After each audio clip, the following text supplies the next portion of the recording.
Şimdi 4 gün boyunca İspanya'nın Endülüs bölgesindeyiz. Seville'deyiz şu an. 4 gün boyunca güzel bir gezi yapacağız. 2 gün Seville, 1 gün Córdoba, 1 gün Málaga. Çok keyifli bir gezi olacak. Bu şehirlerde nerede kalmalısınız, nerelerde yemelisiniz, ne yemelisiniz, nereleri gezmelisiniz gibi hap bilgiler olacak tek videoda.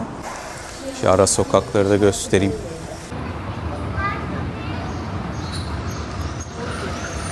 Bu şirin yer gördüğünüz gibi Billy Branch kahvaltı ve brunch mekanı. Şu an sakin. Genelde kalabalık oluyormuş hafta sonları.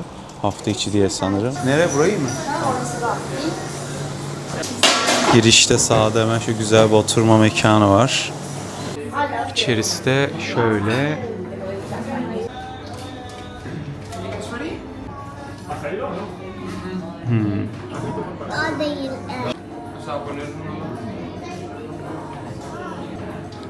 İyi yere şey yaptım. Oo, bakalım 20. Herkes %10 tabii, bir de şey dahi. Dostlar, şimdi Billy Branch'tan çıktık, kahvaltımızı tamamladık, hesabı ödedik. Burası aslında şehrin en ünlü mekanlarından kahvaltı olarak birisi. Dışarıda sıra falan oluyor. Biz girerken boştu ama sonradan bayağı sıra oluştu. 30 euro tuttu bu arada. İşte 1300 lira civarı. Hani 1300 liralık bir kahvaltı asla değildi. Sosis çok kötüydü. Ağır bir sosisti. Bacon öyle kalındı. Ben yerim hani ama bunu yiyemedim açıkçası. Güzel bir tema yaratmışlar. Çocuk dostu bir mekan. İşte içeride böyle güzel atmosfer yaratılmış falan ama lezzet olarak sınıfta kaldı. Şimdi Alfafar bölgesine doğru gidiyoruz. Sokakları gösterirken biraz sohbet edelim. Bu şehre ben daha önce 2 yıl önce gelmiştim. Şehrin dokusu gerçekten böyle 2-3 katlı binalar, güzel güzel mekanlar, güzel tabelalar. İnsanlar sakin, bir koşturmaca yok, büyükşehir koşturmacası yok. Keyifli yani, o anlamda çok beğenmiştim. Alfafar bölgesine giderken yerel halkın, özellikle turist rehberlerinin buraya büyük büyük gruplar getirdiğini gördüm. Baktım, Kastilya Kralı Ferdinand'ın anıtıymış bu. Güzel de duruyor, heybetli duruyor. Şimdi buradan Alfafar'ın merkezine doğru gidiyoruz. Belediye binası bu şekilde. Şuradan aradan gideceğiz. Saat 11.30 arkadaşlar. Yavaş yavaş 25 dereceyi geçmeye ve sıcaklık hissettirmeye başladı. Burada zaten yüksek sıcaklıklar olması sebebiyle gördüğünüz gibi gölgelikler yaratılmış.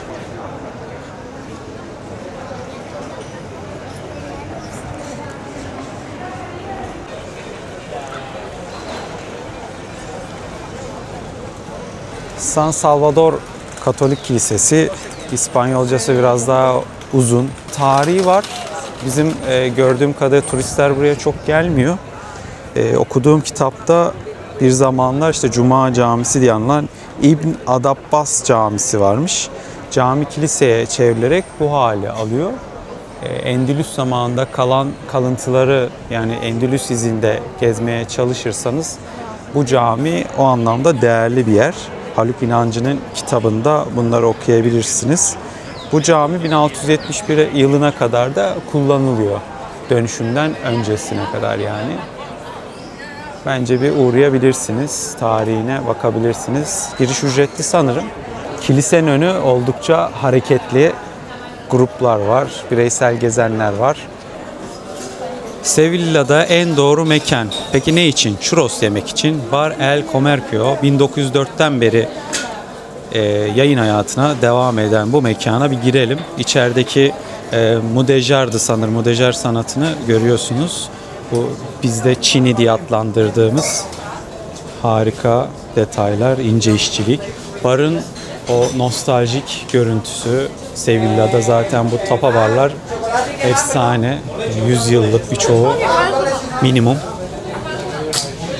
Şöyle bir girelim bakalım. Şurada da sıcak sıcak churros yapılıyor. Adana ağaç altı tatlıcısı olsa beğenmezsiniz ama Sevilla'da churros olunca seviyorsunuz. Vay vay vay vay vay vay. Kamerayı gören şova başlıyor arkadaşlar. Şimdi biz de bunu yiyeceğiz. Siparişlerimiz geldi. Churros 3 adetli olandan söyledik. Bilginiz olsun. Yarım porsiyon aslında. Cortado söyledik. Cortado böyle geliyor. Yanında da çikolata sosu arkadaşlar. Batırıp yiyeceğiz. Madrid'de yemiştim. Madrid'deki biraz daha kıtır ve ince oluyor. Bu biraz daha böyle pişi hamuruna benzettim ben.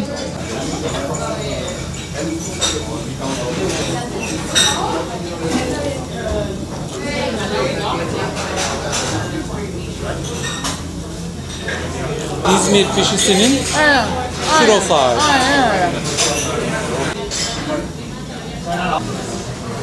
Churros çok güzeldi ya. Yani o çikolatanın az şekerli oluşu, churrosların sıcacık yapılışı, çıtırlığı keyifliydi. Otantik de bir ruhu var.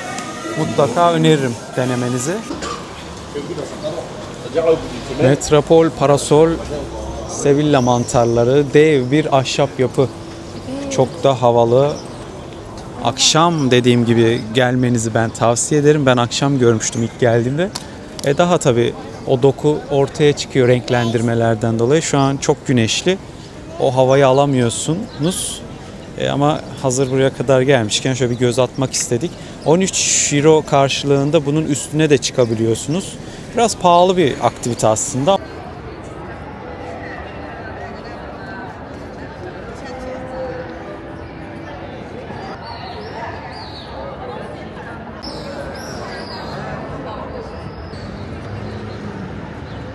Gördüğünüz gibi ücretsiz çeşmeler var. Mataranızı getirmeyi unutmayın arkadaşlar. Ben Suco mataramı getirdim. Oradan dolduruyorum. Size de öneririm. Burası Sevilla'nın en eski tapas barı. İspanya'nın da en eskisi olduğu söyleniyor. Bakalım deneyeceğiz. 5 dakika sonra gerçekten böyle nokta atışı açarlarsa da helal olsun yani. Dakiklermiş. Kepenkler kaldırılıyor. Heyecanlı bir an. Asım bayrakları, İspanya bayraklarını. El Rinconcillo. Artık tam nasıl okunuyor bilmiyorum ama maruz görün. Thank you. Pasando, ¿tenés reserva o algo? Özenle hazırlıyorlar arkadaşlar. İber domuzundan jamon pastırma. İber Yarımadası'nın domuzları çok ünlü. Sevilla'da da en iyi pastırmayı yapmak için, sunmak için aralarında bir yarış var mekanların, üreticilerin.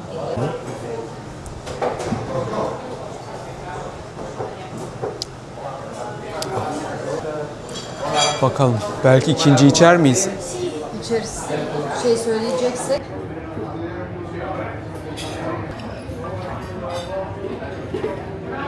Kroket söyledik. Şey yapıyor da Sen çık. Şimdi oradan çıktık arkadaşlar. Daha iyi ambiyansı olan tapas barlar var Sevilla'da çokça. Ama burası tarihi önemi açısından hani bir uğranıp işte bir şeyler içip ufak atıştırıp devam etmeniz için güzel bir nokta. Otel evimize geri dönüyoruz. Biraz dinleneceğiz. Bugün Sevilla'nın meşhur en eski kraliyet sarayı olan Alcazar, Sevilla Alcazar'ına gideceğiz. Dinlenip açıkçası oraya tekrar çıkacağız. Biletlerimizi online almıştık. Bakalım orada görüşürüz.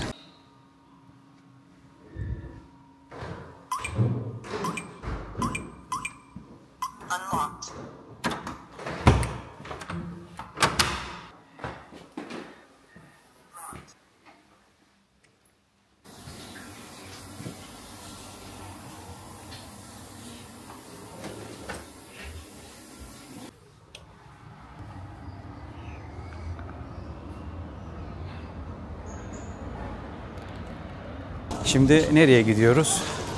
Alcazar'a gidiyoruz. Açıkçası biraz zor oldu gidişimiz. Uber ve Bolt cevap vermedi. Oraya büyük ihtimal girmek istemedi taksiciler, aklınızda olsun. Saat şu an 5.30. Son seanslardan birindeyiz zaten. 2 saatlik gezme süresiyle kapanışa denk geliyoruz. İnanılmaz sıcak. Bu yanılgıya siz de düşmeyin. Buranın öğleni 2-3 gibi başlıyor. Pik yapıyor sıcaklıklar 6-7 gibi. 9'dan sonra sıcaklık düşmeye başlıyor. 5.30 yerine 12.30'da gelseniz daha az sıcak oluyor Alcazar'a mesela. Sevilla Katedrali. Gerçekten çok ihtişamlı bir yapı. Avrupa'nın en büyüklerinden mi, en büyüğü mü neydi? İçerisinde de Christoph Kolomb'un kendisine ait olduğu düşünülen bir mezar var.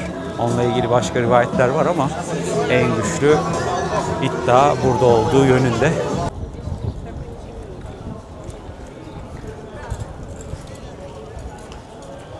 Giralda Kulesi arkada kaldı. O tabii bundan da ihtişamlı bence.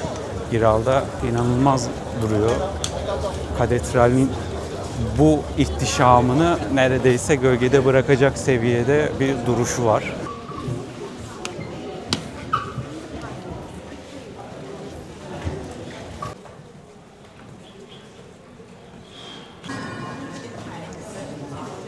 Detaylara bakar mısınız? Mudejar sanatının benzersiz örneği Alhambra Sarayı ve Real Alcazar arkadaşlar. Zamanında Müslüman ve Hristiyanların çalıştığı, özellikle Moro Müslümanların adı çok geçiyor. Alhambra Sarayı'ndan sonra o zamanki kral mıdır, prens midir tam bilmiyorum ama buraya da benzer bir saray inşa ettirmek istiyor. Ya no pregunta nada. La partida ahora.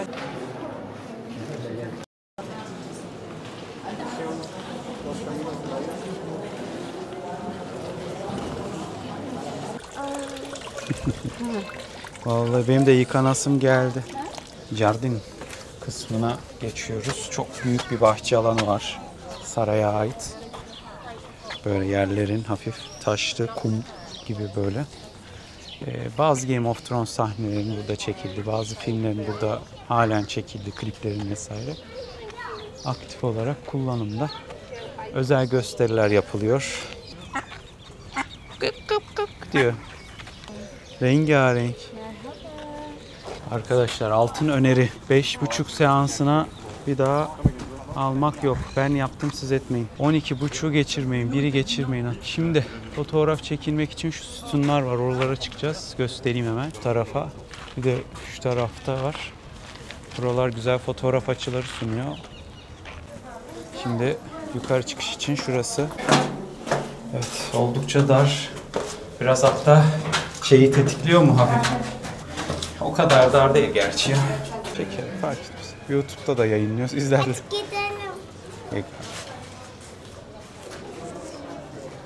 İnanılmaz büyük bir alan. Yani büyüklüğü bu noktada fark ediyorsunuz aslında. Lan nereye geziyormuşum ben diye. Arka bahçeyi de görmek için şuradaki pencereden baktığınızda aslında bir o kadar, hatta ondan da büyük bir bahçe daha görüyorsunuz.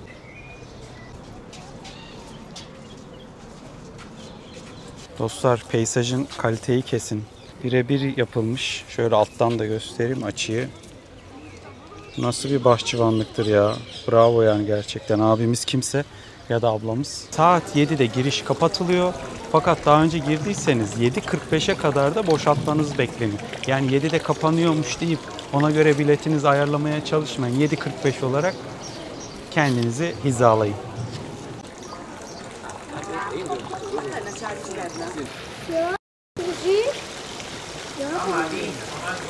Burası da çok keyifli. Binaya gireceğiz. Burayı atlamayın lütfen. Çünkü büyük bir alan, atlayabiliyor insan. Buranın içerisi çok güzel.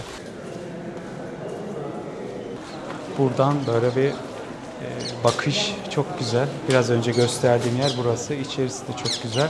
Gezi devam ediyor. Yorulduk. Şimdi artık çıkıyoruz. Hani bu yaklaşık 2 saate yakın sürdü. Şimdi Giralda Kulesi'ne doğru çıkıyoruz. Evet. Giralda. Çok acıktık. Triana bölgesine gideceğiz. Çingenelerin olduğu ilçe, namı değer. Öyle adlandırıyorlar. Sevilla'ya bu mevsimde gelecekseniz hem sağlık olarak hem mental olarak gezi olarak, motivasyon olarak güçlü bir dönemde olmalısınız. Yoksa gezemezsiniz arkadaşlar. Mümkün değil. Yorucu, çünkü çok yorucu. Uber Bolt Sevilla'da sandığım kadar iyi çalışmıyor. Otobüsler de Google Maps'te çok iyi işli değil gibi. Yürüyerek bir noktaya kadar gidip oradan tekrar Uber Bolt'a bakacağım. Bakalım. Triano bölgesinde yemekte görüşürüz. Diyorlar arabalar.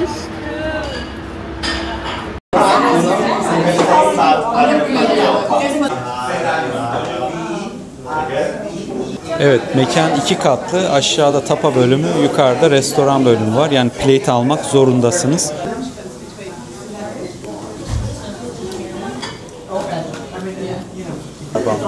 Mutlaka ye.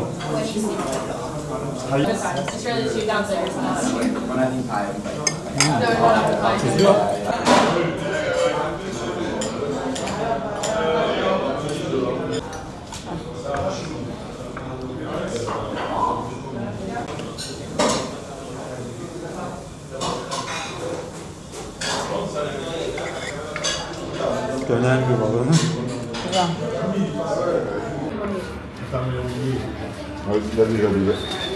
Akşam yemeğini yedik. Saat şu an 9. 9.30-10'a doğru gün batıyor. Las Golondrinas'tan çıktık. Hesabımızı ödedik. Baby kalamar güzeldi. Sadece biraz daha böyle kızarabilirdi ve çok tuzsuzdu. Sonradan da tuz atınca işte biliyorsunuz tuz erimiyor falan, birazcık zevki düşürüyor. Ona rağmen iyiydi, fena değildi. Dana steak güzeldi, pişme derecesi, inceliği böyle sulu, suyunu çok kaybetmemiş. Keyifliydi. Sangriası buranın bayağı lezzetli. Yani 2 plate'le 3 kişi rahat doyar. 4 kişi de zorlar. Şimdi Triano ana caddeyi şöyle bir gezip köprüye doğru dondurmayı yiyip yavaştan dinlenme moduna geçeceğiz. Bugün yemekte balık yedik. Balığın tuzu astı. Gezimiz işte yorucuydu. Kia.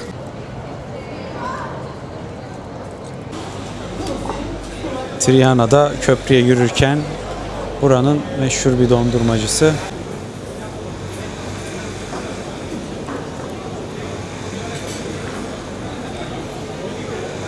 Vanilyalı dondurması güzel. Vanilya tohumları da mevcut.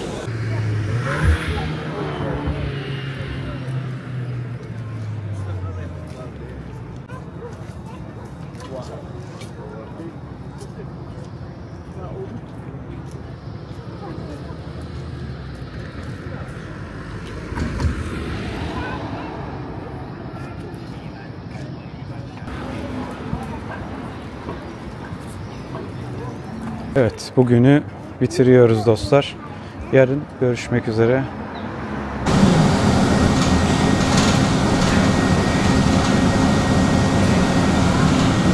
İkinci günden merhaba dostlar. Şimdi Modern Sanat Müzesi'ne gidiyoruz. Akşam da akvaryuma gideceğiz. Bakalım. Otobüslerde bilet almanıza gerek yok arkadaşlar. Direkt Master Visa kartla ödeme yapabiliyorsunuz. Temassız olması şart.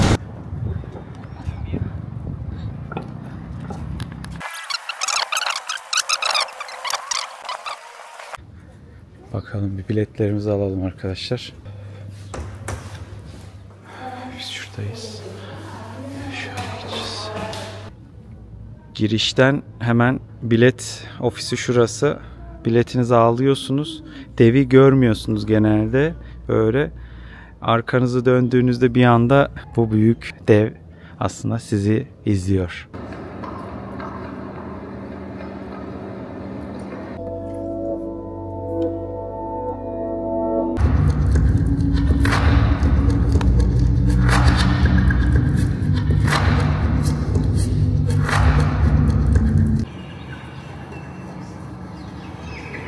Krallar.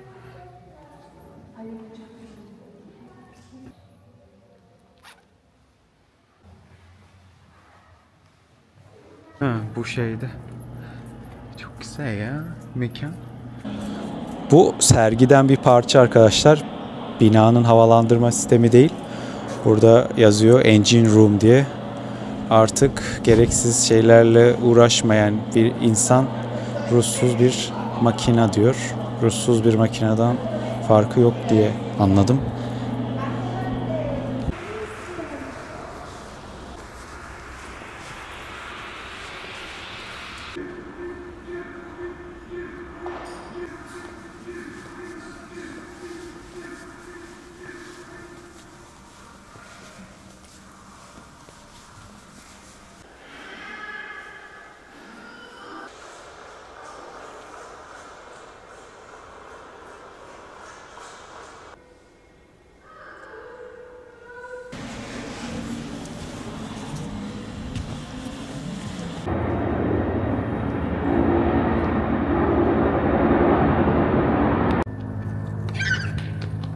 Çağdaş Sanatlar Müzesi'nden çıktık.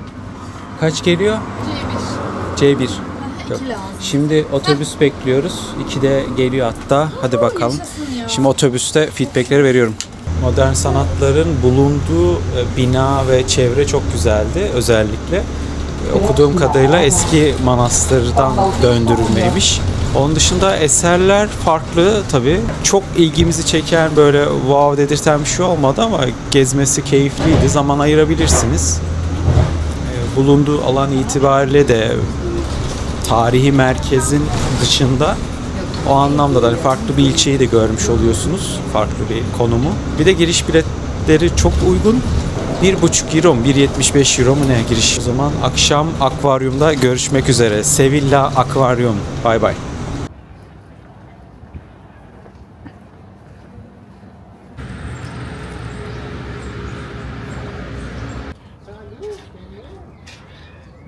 Evet dostlar, Sevilla Akvaryumu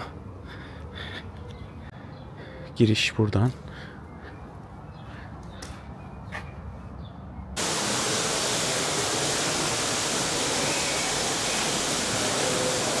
Sevilla Akvaryumu 400'den fazla tür, 7000 tane de deniz canlısı şu an ev sahipliği yapıyor. Geziye 2014 yılında açılmış. Nesli yok olmaya yüz tutmuş türleri koruma ve eğitim gibi programlar var. Çevre bilincini arttırmak için oldukça donanımlı bir yer. Şimdi buradan kareler paylaşacağım size.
Evet arkadaşlar, arkamda piranalar var.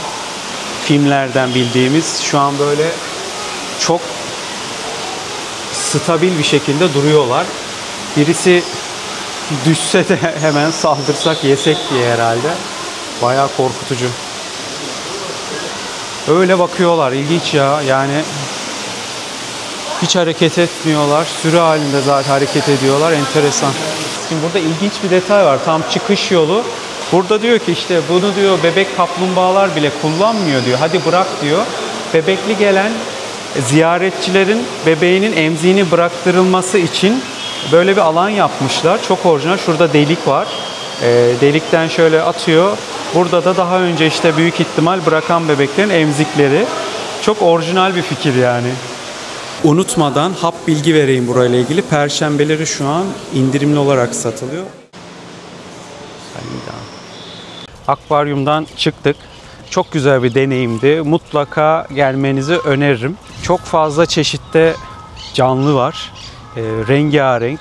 Böyle ekranlarda, belgesellerde gördüğümüz şeyleri, canlıları böyle bu kadar yakından görmek, deneyimlemek, neredeyse dokunacakmış kadar seviyesine gelmek çok keyifliydi. Giriş yanlış hatırlamıyorsam 9 euro olması lazım. Perşembeleri dediğim gibi indirimli fiyattan alabiliyorsunuz. Kapalı alan, özellikle yaz aylarında geldiğinizde aslında bir 2 saatlik kaçış da oluyor. Çünkü içerisi serin, kapalı, keyifli bir deneyim. Şimdi kahve ve tatlı molası vereceğiz. Daha sonra akşam bir tane restoranda çöpümüzü atalım.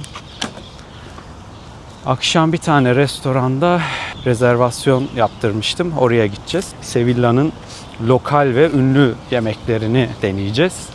Listelerde hep şunu yiyin, bunu yiyin dedikleri var ya, onları. Dorotel Oro 1220 yılında yapılmış kubbeli bir yapı. Gözlem ve savunma kulesi olarak kullanılmış, zamanında halen de aktif, üstünü gezebiliyorsunuz. Saat 18.30 gibi kapanıyor. Bakın bu Portekiz tarafında daha çok görmeye alışkın olduğumuz azujeros sanatı mavi ve beyaz tonlarında oluyor o tarafta daha çok. Sevilla ve yani Endülüs bölgesindeki bu sanat akımı aslında daha renkli, daha küçük karolar halinde falan. Portekiz tarafında ise daha böyle büyük duvarlara işlenmiş ve genelde mavi, lacivert, beyaz oluyor. Zaten Porto tren garı, işte Lizbon'da birkaç böyle çok ikon yerler var. Oralarda gezmişseniz ve gidecekseniz göreceksiniz. Evet, vanilyalı ve fıstıklı alıyorum. Diyorlar. Thank you.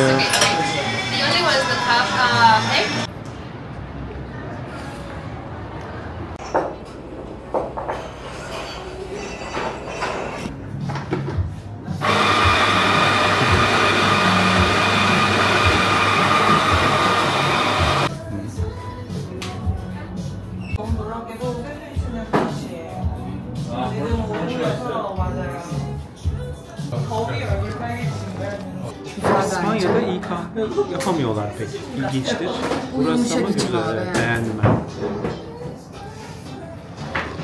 Evet dostlar, burada kahvemizi içtik. Öneriyorum. Küçük bir dükkan. Koreli bir hanımefendi işletiyor. Gelenlerde de böyle Koreli esintisi var. Öneririm güzel kahveleri falan. Alan birazlar, bilginiz olsun.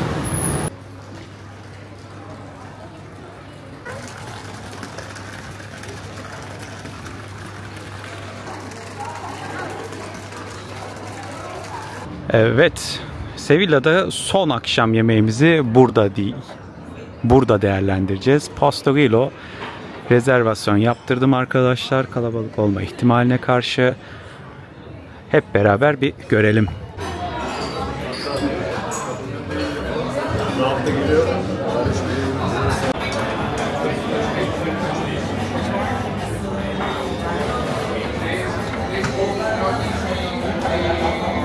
Geldiğinizde kolay sipariş için size liste hazırladım arkadaşlar. Başka vlogda yok bunlar. Ekran görüntüsü alın. Ben etimi kesiyorum, sen de kes. Direkt bunları söyleyin.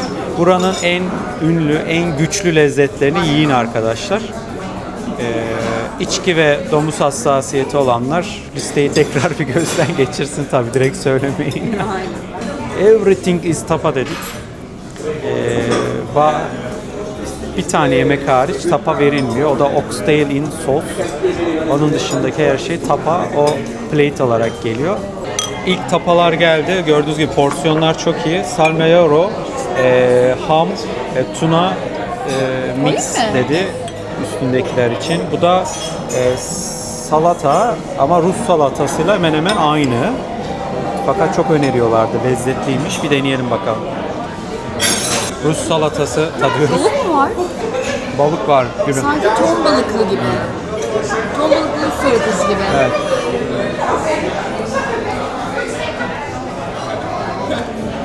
salmorejo deniyorum. Neye benziyor? Tarhanaya benzettim ben biraz. Üstündeki eti çok güzel. Evet, yine buranın özel lezzetlerinden baby enginar. Gördüğünüz gibi sunum çok şık. Hemen lezzetine bakıyoruz. Bebek enginar gerçekten çok iyi. Masadaki şu an bir veya ikinci diyebilirim. Bayağı bire yakın.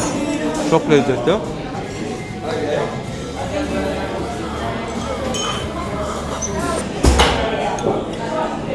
Aubergine sticks. Bebekler için. Anneciğim bebek Kızartılmış, balla kızartılmış, baharatlı bir patlıcan. Çok lezzetli. En son oxtail in sauce gelecek porsiyon olarak. Sığır kuyruğu arkadaşlar. Kuyruk sokumu bilirsiniz belki. Kırmızı şarap, soğan, havuç, sarımsak ve baharatlarla yapılan yoğun ve aromatik bir sosla pişip o sosla birlikte geliyor. Şeylere üzülürüm, takılırım.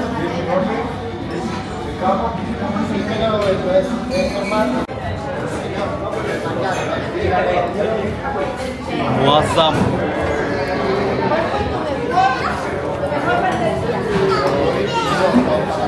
Bayağı iyi.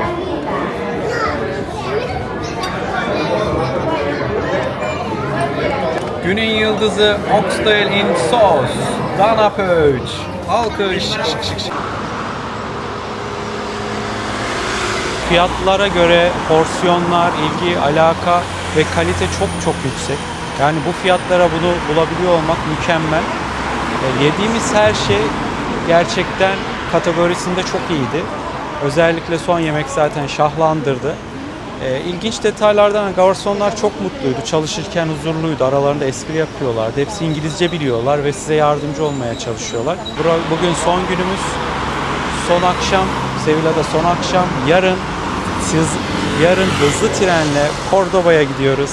Orada harika bir gezi yine bizi bekliyor. Görüşmek üzere. Plaza de España, İspanya meydanı. Şurada oturma alanlarının her birinde özel seramikler ve her oturma alanı İspanya'nın bir şehrine adanmış durumda. Şurada çıplak dans eden bir arkadaş var. Bir ara burada flamenco gösterileri oluyordu. Flamenco gösterisinden çıplak erkeğe evrilmesi 2 yılda beni biraz üzdü. Su satıcıları. Meydanın kalitesi biraz düşmüş. Öyle bir hissiyat var bende.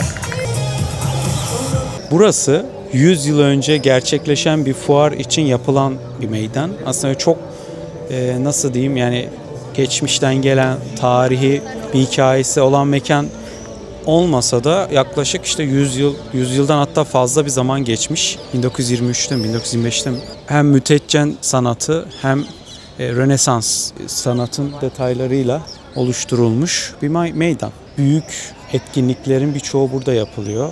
Niye gelinir? Görmek için güzel, foto çekilmek için güzel. Yani fotojenik bir nokta. Herkes de onun için geliyor zaten. Şimdi şuradan bir şehir seçip oraya oturayım.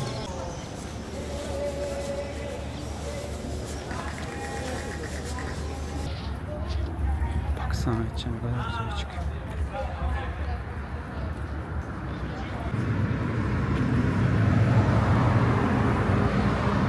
Burası da mutlaka gelip geçerken göreceğiniz ihtişamlı büyük bir yapı.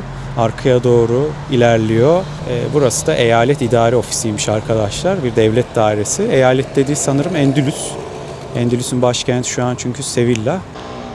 Sevilla hakkında bir bilgi paylaşayım. Daha önce hiç İşbiliye ismini duymuş muydunuz? Duymadıysanız Sevilla'nın eski adı, yani o 500-600 yıl Arap Müslümanların hakimiyeti altında kaldığı dönem boyunca İşbiliye olarak adlandırılıyor. Aspir, zeytinyağı, pamuk gibi çok önemli işte ticaretleri var, ürettikleri ürünler var ve bunun ticareti dönüyor. İşbiliye oradan geliyor arkadaşlar. Ne?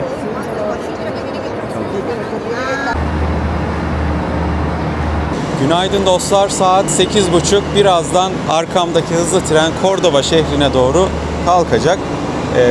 Endülüs'ün bir diğer incisi, geçmişte kültürel başkenti ve başkenti olan Cordoba'ya doğru hareket ediyoruz. Çok keyifli bir geziydi. Sevilla'ya gelmediyseniz mutlaka öneriyorum. Bir sonraki gezinizde bu videoyu da baz alarak lütfen gezinizi yapın. Buraya kadar izlediyseniz teşekkürler. Videoyu beğenmeyi, yorum yapmayı ve bana abone olmayı unutmayın. Görüşmek üzere. Cordoba'da görüşmek üzere. Bay bay.